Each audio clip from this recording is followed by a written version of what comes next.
जादुई पेंसिल। बहुत समय पहले एक छोटे से शहर रामपुर में एक लड़का रहता था। उसका नाम दीपक था। वो एक होशियार बच्चा था जो अपने पिता और दादाजी की मदद उनकी किराने की दुकान में भी करता था। मगर वो कभी कभी लालची हो जाता था और किसी के लिए कुछ काम करने पर बदले में कुछ मांगता था। एक दिन उसके माता पिता को एक शादी में दूसरे शहर जाना पड़ा। तभी उसके दादाजी के दोस्त राम सिंह उसके घर आए। दीपक ने उनकी बहुत सेवा करी और उनको गरम गरम खाना भी खिलाया जो उसकी माँ उसके लिए बनाकर गई थी। राम सिंह दीपक के सत्कार से बहुत खुश हुए और जाने से पहले बोले, मैं तुमसे बहुत खुश हूँ बेटा। मैं तुम्हें अपना धन्यवाद देने के लिए एक तोहफा देना चाहता हूँ। दीपक बहुत खुश हुआ और सोचने लगा कि वो तोहफा क्या होगा। राम सिंह ने अपना बैग खोला और उसमें से एक पेंसिल निकाली। ये देखकर दीपक खुश नहीं था और उसने कहा, अंकल, मैंने आपकी इतनी सेवा करी और आप मुझे बस ये पेंसिल दे रहे हैं। इस पर राम सिंह हंसने लगा और बोला, ये सिर्फ कोई मामूली पेंसिल नहीं है बेटा, ये पेंसिल जादुई है। चलो मैं तुम्हें इसका जादू दिखाता हूँ। उन्होंने एक पेपर पर एक साइकिल बनाई और फिर कुछ मंत्र बोला। फिर पता नहीं क्या हुआ, वो साइकिल सच में वहाँ आ गई। तब राम सिंह बोला, अब तुमने देखा ये पेंसिल क्या कर सकती है।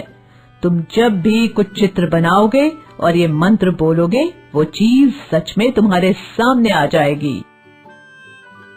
दीपक खुशी से चिल्लाया, वाह, ये तो कमाल है। मगर राम सिंह ने उसे चेतावनी दी, मगर बेटा तुम्हें बहुत ध्यान रखना होगा कि तुम कोई खतरनाक चीज न बना दो, जैसे बंदूक, चाकू या कुछ और जिससे किसी को नुकसान पहुंच सके।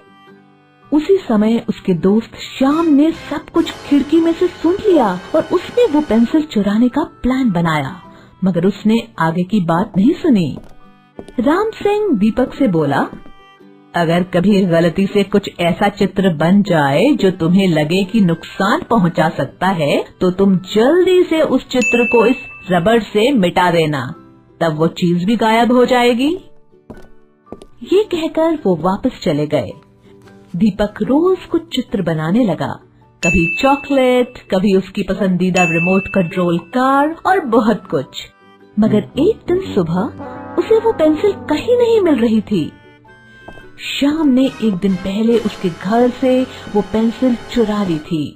वो हमेशा से एक पालतू जानवर चाहता था और बोला, चलो मैं कुछ ऐसा जानवर का चित्र बनाता हूँ जिससे सब डर जाए और मैं सबसे ताकतवर बन जाऊँ। चलो मैं एक बड़ा सा पालतू कुत्ता बनाता हूँ। नहीं, मैं एक शेर बनाता हूँ।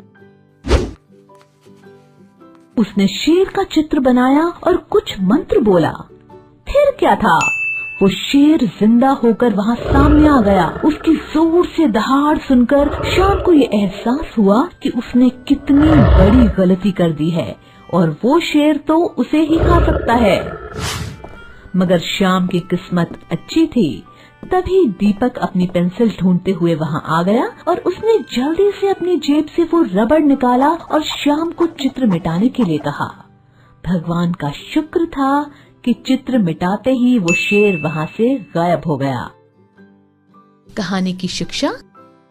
तो इस कहानी से हमें ये शिक्षा मिलती है कि हमें कभी भी लालच नहीं करना चाहिए, स्वार्थी नहीं होना चाहिए और किसी भी ताकत का गलत इस्तेमाल नहीं करना